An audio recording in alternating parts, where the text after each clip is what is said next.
திருக்கேதாரம் சுந்தரர் எழுதினது.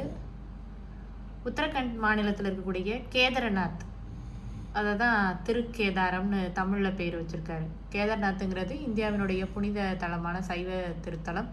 அதனுடைய தமிழ் பெயர் தான் திருக்கேதாரம். ஓகே. திருநாவுக்கரசர், திருஞான சம்பந்தர், இவங்க 3 பேரும் தான் தேவாரம் எழுதினாங்க.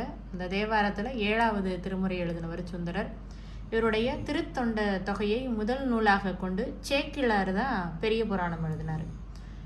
இந்த மாதிரி கேள்வி வரலாம். கூற்று காரணம் கேள்வி தான் அதிகமாக எதிர்பார்க்கலாம். திருத்தொண்ட தொகை யார் எழுதினது? சுந்தரர் எழுதினது. குட். அந்த சுந்தரர் எழுதின திருத்தொண்ட தொகையை சேக்கிழார் என்ன பண்ணார்? பெரிய புராணமாக எழுதினார். பாருங்களேன், நம்பியாரூரார் தம்பிரான் தோழர் இவருடைய பெயர், வேறு பெயர். தேவாரத்தை தொகுத்தவர் யாருன்னு கேட்டால் நம்பியாண்டார் நம்பி. நம்பியாரூரார்னா சுந்தரர். தேவாரத்தை, அதாவது தேவாரம் 1 2 3 4 5 6 7, ஓகே, அப்போ 7 திருமுறைகளையும் தொகுத்தவர் யாருன்னா நம்பியாண்டார் நம்பி.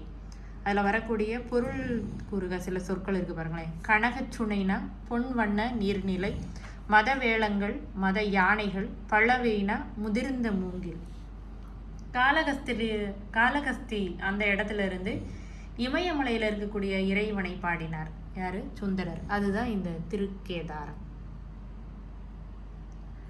இமயமலையில் இருக்கக்கூடிய அந்த கடவுள் யாரு? சிவன். சிவனை பாடியிருக்கிறாரு. அதுக்கு பேர் தான் திருக்கேதாரம்.